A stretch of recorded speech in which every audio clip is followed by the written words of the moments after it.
जय हिंद दोस्तों, मैं अखिलेश मिश्रा आप सभी का स्वागत करता हूं परीक्षा अध्ययन 2.0 के यूट्यूब चैनल पर।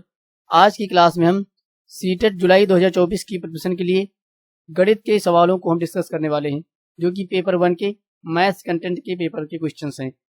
तो हम मोस्ट इंपॉर्टेंट की श्रृंखला में आपको बताना चाहेंगे कि इससे पहले भी हमने आपके लिए कुछ वीडियोज अपलोड करी हैं, जिसमें आपके साथ हमने कुछ इंपॉर्टेंट प्रश्न को डिस्कस किया हुआ है। तो अगर आपने उनको नहीं देखा तो उनको जाकर के देख लीजिए, आपको थोड़ा बहुत बेनिफिट जरूर होने वाला है। तो आइए जुड़ते हैं ये 10% एग्जाम में जो आने वाले हैं, और मैं उम्मीद करता हूं कि इससे आपको बहुत सारा बेनिफिट जरूर होगा। पहला क्वेश्चन दिया गया है कि 27,720 के अभाज्य गुणनखंडों का योग क्या होगा। तो सबसे पहले तो हमें 27,720 के गुणनखंड करने होंगे। तो आइए पहले हम गुणनखंड करते हैं।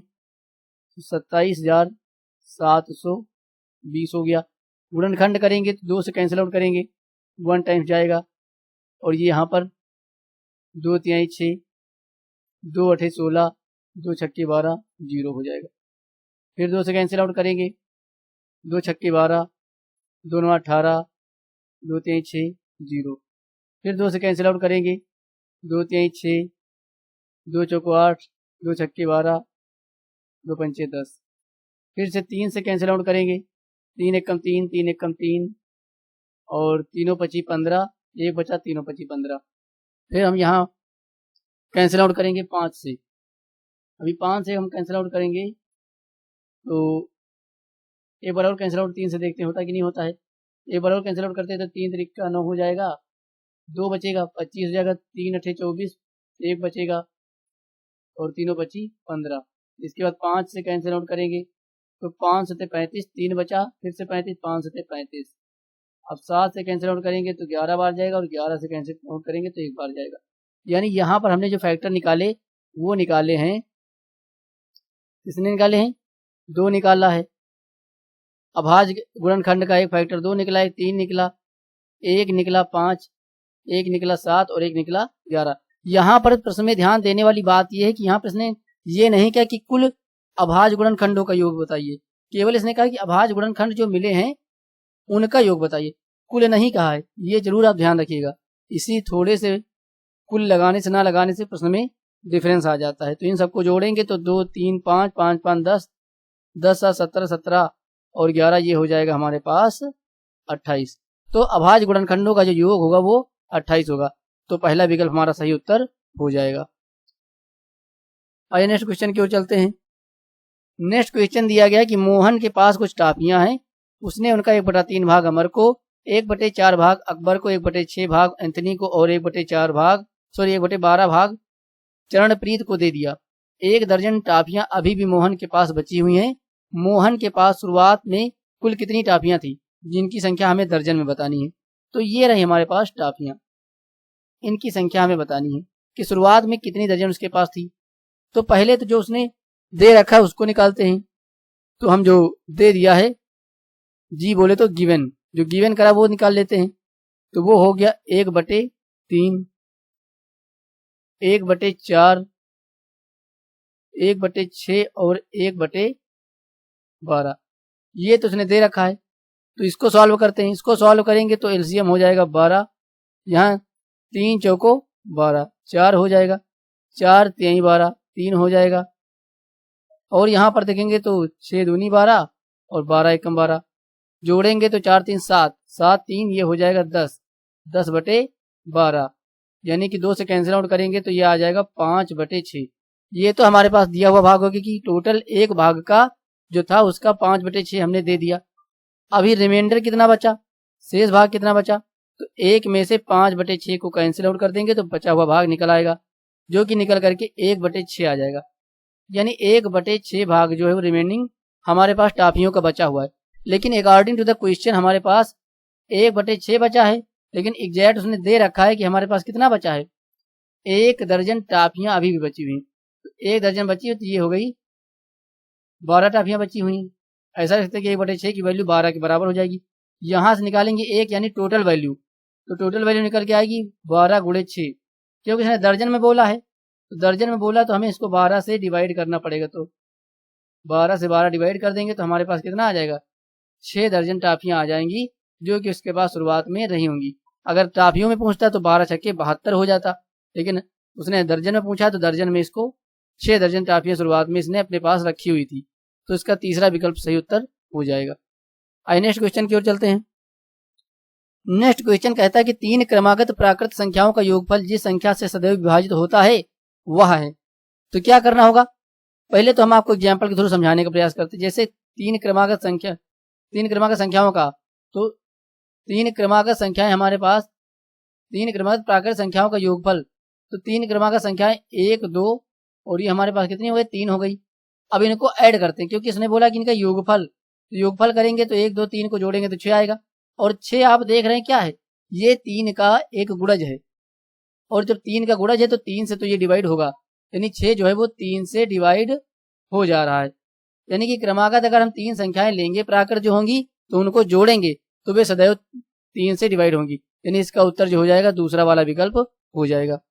तो अगर ये सेशन, ये क्लास आपको अच्छी लग रही हो तो इसको लाइक जरूर कर दीजिएगा। हम आगे बढ़ते हैं। नेक्स्ट क्वेश्चन दिया गया कि यदि 6 अंकों की संख्या जो दी हुई है 2 4 6 7 8 और ये हो गई x, ये 11 से विभाज्य है। तो 11 से विभाज्यता का नियम आप जानते हैं कि विषम स्थान के अंकों का योग माइनस सम स्थान के अंकों का योग, अगर 0 आ जाए या 11 से विभाजित होने वाली कोई संख्या आ जाए तो वो संख्या जो पूरी 6 अंकों की दी हुई है ये 11 से विभाजित हो जाती है। तो आइए यहाँ पर इसकी सहायता से हम निकालते हैं x का मान। तो यहाँ पर जोड़ेंगे 2 6 8 हो जाएगा, और 8 में 8 जोड़ेंगे तो ये हो जाएगा हमारे पास 16, माइनस इधर जोड़ेंगे 4 और 7 11 और 11 प्लस x, तो 11 प्लस x यहाँ हो गया। अब x की वैल्यू कितनी रखी जाए कि 16 इधर है तो 16 इधर ही बन जाए। तो अगर मैं x की वैल्यू यहाँ पर पुट कर दूं 5, x की वैल्यू अगर मैं यहाँ पर 5 पुट करता हूँ तो हमारे पास इधर भी 16 हो जाएगा और इधर 16 ही है, तो दोनों को सॉल्व करने पर हमारे पास 0 आ जाएगा। तो ये तो यहाँ से हमने निकाल ली x की वैल्यू। अब दूसरा कहता है कि और 5 अंकों की एक संख्या है, तो जो 5 अंकों की संख्या वो 3 6 7 1 y है। अब ये 9 से भाज्य है, तो 9 से विभाज्यता का नियम भी आपने जाना होगा, सीखा होगा कि यहाँ पर सभी अंकों का योग अगर 9 से विभाजित हो जाए तो वो संख्या 9 से विभाजित हो जाती है। तो यहाँ पर जोड़ेंगे तो 3 6 9 और 9 7 16, 16 एक हो जाएगा 17, तो ये हो गया 17 और प्लस में हो गया y। तो अब 9 से कब कटेगा, 17 में अगर मैं 1 जोड़ दूं तो ये कितना हो जाएगा, 18 हो जाएगा, और 18 फिर 9 से पूर्णतः विभाजित हो जाएगा। यानी यहाँ पर से y की वैल्यू अगर 1 रखने पर 18 मिलेगा, जो कि 9 से पूर्णतः डिवाइड हो जाएगा, यानी y का मान 1 प्राप्त हुआ। अब उसने कहा कि x प्लस वाई बटे x माइनस वाई की वैल्यू फाइंड करिए। तो यहाँ पर x प्लस वाई यानी x की वैल्यू 5 और y की वैल्यू 1, तो 5 प्लस 1 बटे 5 माइनस 1। यहाँ सॉल्व करेंगे तो 6 बटे 4 आएगा, और इसको अगर सॉल्व कर देंगे तो हमारे पास आ जाएगा 3 बटे 2, यानी कि x प्लस वाई बटे x माइनस वाई का मान जो हो गया वो हो गया 3 बटे, जो कि पहले ऑप्शन में है, तो वही हमारा सही आंसर हो जाएगा। तो इसी प्रकार के प्रश्न सीटेट में आपसे पूछता है, तो आपको अपनी कैलकुलेशन को मजबूत करके रखना है और बिना जल्दबाजी किए बहुत ध्यान से पढ़ करके उत्तर देंगे तो एक भी क्वेश्चन आपका गलत नहीं होगा। ये मैं सिक्योरिटी देता हूँ। बस जल्दबाजी करने की कोशिश मत कीजिएगा, क्योंकि बहुत जल्दबाजी में क्वेश्चन आपको बहुत आसान ही पूछता है, लेकिन जल्दी जल्दी के चक्कर में आपसे गलती हो जाती है और फिर आपका अंक भी कम पड़ जाता है। नेक्स्ट क्वेश्चन दिया गया कि एक चतुर्भुज के विकर्ण एक दूसरे को 90 डिग्री 90 अंश यानी समकोण पर काटते हैं, तो यह चतुर्भुज नहीं हो सकता है, यानी कि जिसमें 90 डिग्री पर ना काटते हो, ऐसा हमें इन चारों विकल्पों में से बताना है। तो यहाँ पर मैंने आपके लिए फिगर लगा रखा है, जैसे कि पहला यहाँ पर दिया हुआ पतंग, चौथे नंबर पर, तो आप देखेंगे पतंग की आपकी फिगर यहाँ पर बनी हुई है, यहाँ पर पतंग की काइट की फिगर बनी हुई, और यहाँ पर लिखा है कि diagonals cross at right angles. तो जो पतंग के विकर्ण होते हैं, डायगोनल्स होते हैं, वे एक दूसरे को 90 डिग्री पर कट करते हैं। जहां पर कलम चल रही है यहाँ पर देखिए, तो ये तो हो नहीं सकता है। फिर दूसरा हमारे पास समचतुर्भुज, और नीचे आपको रोम्बस दिया हुआ है, यानी इसको समचतुर्भुज कहते हैं, और इसके विकर्ण भी आप जानते हैं कि 90 डिग्री पर एक दूसरे को काटते हैं, इक्वली बाइसेक्ट भी करते हैं और 90 डिग्री पर भी काटते हैं। तो यहाँ पर लिखा हुआ है कि diagonals bisect at right angles, यानी समचतुर्भुज रोम्बस के विकर्ण भी एक दूसरे को 90 डिग्री पर ही काटते हैं, तो ये भी नहीं होगा। अब आते हैं वर्ग की बात। वर्ग में आप जानते हैं जो कि स्क्वायर आपको दिया हुआ, ये देखिए यहाँ पर स्क्वायर में विकर्ण एक दूसरे को राइट एंगल पर बाइसेक्ट करते हैं, काटते हैं 90 डिग्री पर, और डायगोनल बाइसेक्ट यानी बराबर दो भागों में काटते हैं। तो वर्ग भी, इसके विकर्ण भी एक दूसरे को 90 डिग्री पर काटते हैं। तो अब बचा कौन? आयत, यानी जिसको कहते हैं रेक्टेंगल। रेक्टेंगल के जो विकर्ण होते हैं डायगोनल इक्वल होते हैं, डायगोनल तो इक्वल होते हैं लेकिन 90 डिग्री पर वो नहीं काटते हैं। यानी यहाँ पर जो ये वैल्यू होगी ये नॉट इक्वल टू 90 डिग्री होगी, यानी 90 डिग्री पर नहीं काटता है। तो यहाँ पर ये क्या हुआ, जो दूसरा वाला विकल्प होगा वही हमारा सही आंसर हो जाएगा। तो इस प्रकार से भी प्रश्न आपसे पूछता है। आइए नेक्स्ट क्वेश्चन की ओर चलते हैं। नेक्स्ट क्वेश्चन दिया गया कि यदि वर्ग की भुजा को दोगुना कर दिया जाए तो उसका क्षेत्रफल होता है। तो पहले मैं आपको एग्जाम्पल की सहायता से समझाने का प्रयास करता हूं। पहले अगर मेरे पास भुजा ए थी, तो अगर एक वर्ग की भुजा अगर ए थी जो दो बराबर थी, तो वर्ग का क्षेत्रफल की अगर मैं बात करूं तो भुजा स्क्वायर होता है। तो भुजा स्क्वायर यानी कितना हो जाएगा? 2 का स्क्वायर हो जाएगा, जो कि हो जाएगा 4। अगर अब मैं क्या करूं, भुजा को बढ़ा करके दो गुना कर दूं, तो पहले भुजा कितनी थी? 2 थी। अभी मैंने इसको 2 गुना कर दिया तो भुजा कितनी हो गई? 4 हो गई। तो अब भुजा 4 हो गई, तो अब जो नया वर्ग का क्षेत्रफल होगा वो कितना हो जाएगा? 4 का स्क्वायर। 4 का स्क्वायर यानी कितना हो जाएगा? ये हो जाएगा 16। तो अब देखिए पहले क्षेत्रफल जो था वो कितना था? जब भुजा 2 थी तो 4 था, लेकिन जब भुजा को 2 गुना करके हमने 4 किया तो जो क्षेत्रफल था वो क्या हो गया? पहले वाले का कितना हो गया? 4 से हो गया 16, यानी उसका 4 गुना बढ़ गया है। ध्यान से देखिएगा, यानी कि जो क्षेत्रफल है उसका क्या हो जाएगा? 4 गुना बढ़ जाएगा। तो इसका विकल्प जो तीसरा वाला होगा वो सही आंसर हो जाएगा। वैसे तो मैं देख करके ही आपको बताने का प्रयास करता हूं कि आप देख करके कैसे बताएंगे। तो आप ध्यान दीजिएगा, अगर परिमाप यानी पेरीमीटर की बात करूं तो वो जो होता है वो समानुपाती होता है साइड के। इसके साइड के यानी भुजा के। कोई भी आकृति हो अगर उसका परिमाप कह रहा है कि किसके अनुपात में बढ़ेगा, तो उसके भुजा के अनुपात में ही बढ़ेगा। जैसे जैसे भुजा बढ़ेगी उसी के अनुपात में उसका जो पेरीमीटर यानी परिमाप होता है वो भी बढ़ता है। अब बात करते हैं एरिया की। तो एरिया जो होती है वो भुजा के वर्ग के समानुपाती होती है।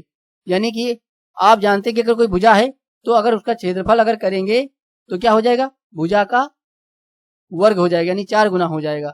और अगर वॉल्यूम की बात करें तो जो होगा वो जो भुजा बढ़ेगी अगर उसके अनुपात में, तो जो वॉल्यूम होगा उसका घात 3 के अनुपात में बढ़ेगा।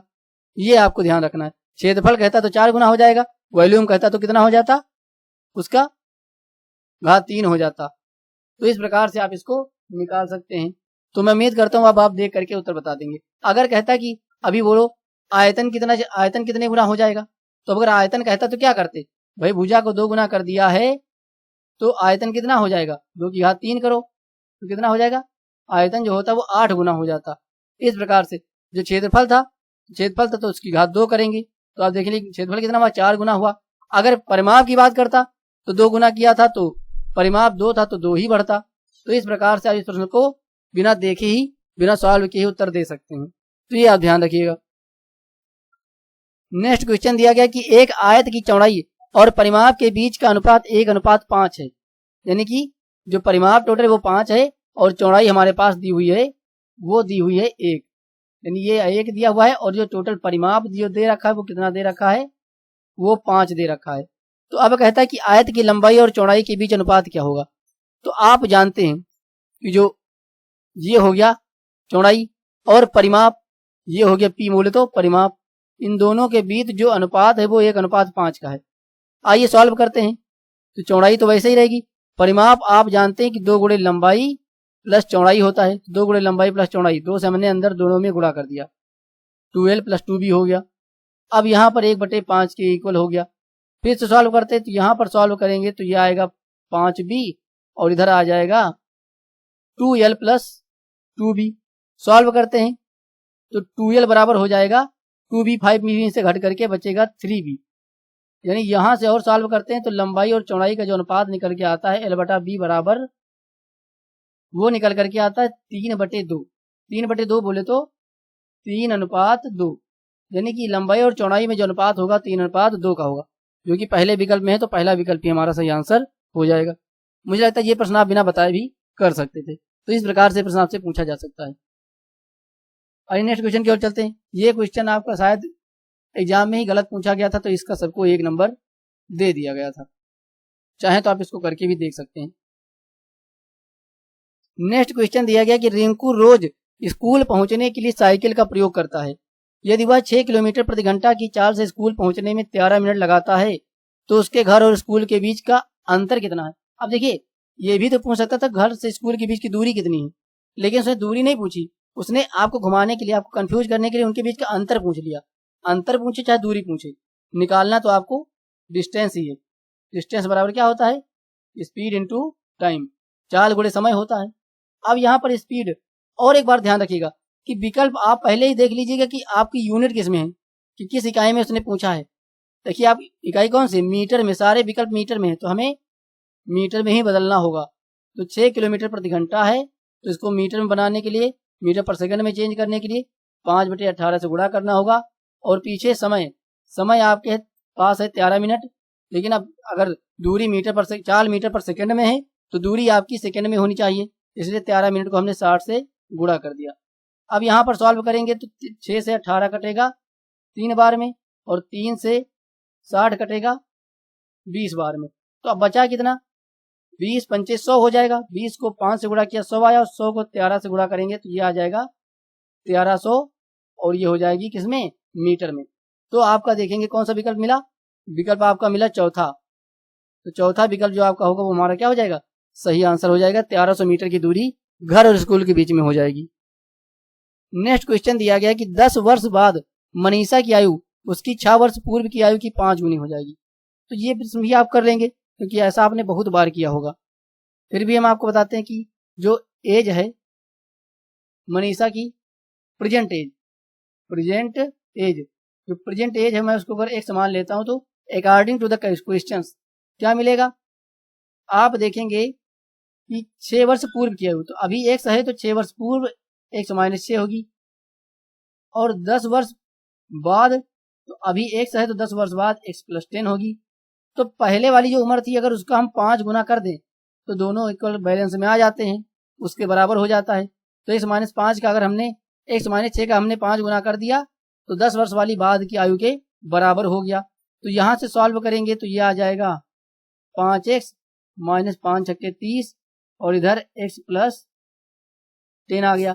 यहाँ पर सॉल्व करेंगे x इधर जाएगा तो 4x हो जाएगा, और 30 उधर 10 में जुड़ करके 40 हो जाएगा। तो x की वैल्यू यहाँ से सॉल्व करेंगे तो निकल करके आएगी 10। तो आपने देखा कि मनीषा की वर्तमान आयु कितनी आ गई, 10 वर्ष आ गई। तो आपका चौथा विकल्प इस अनुसार सही ऑप्शन हो जाएगा। तो अब बारी आपकी है। अगर वीडियो आपको अच्छा लगा हो, इस सेशन से आपको लगता हो कि बेनिफिट हो जाएगा, तो आप इस वीडियो को लाइक कर दीजिएगा, क्योंकि जो भी प्रश्न हमने आपको डिस्कस कराए हैं वो सारे प्रीवियस ईयर में पूछे गए हैं, और इंपॉर्टेंट लगे तो हमने उनको आपको करवा दिया है। तो इसको लाइक कर दीजिएगा, अपने मित्रों के साथ शेयर कर दीजिएगा, और चैनल पर पहली बार आए तो चैनल को सब्सक्राइब करके बेल आइकन को आपको ऑल पर सेट कर लेना है, ताकि आने वाली वीडियो की नोटिफिकेशन आप तक समय पर पहुंचती रहे। तो इस वीडियो को देखने के लिए आपका बहुत बहुत धन्यवाद, थैंक यू। मिलते हैं नेक्स्ट वीडियो में, तब तक के लिए आपका समय शुभ हो।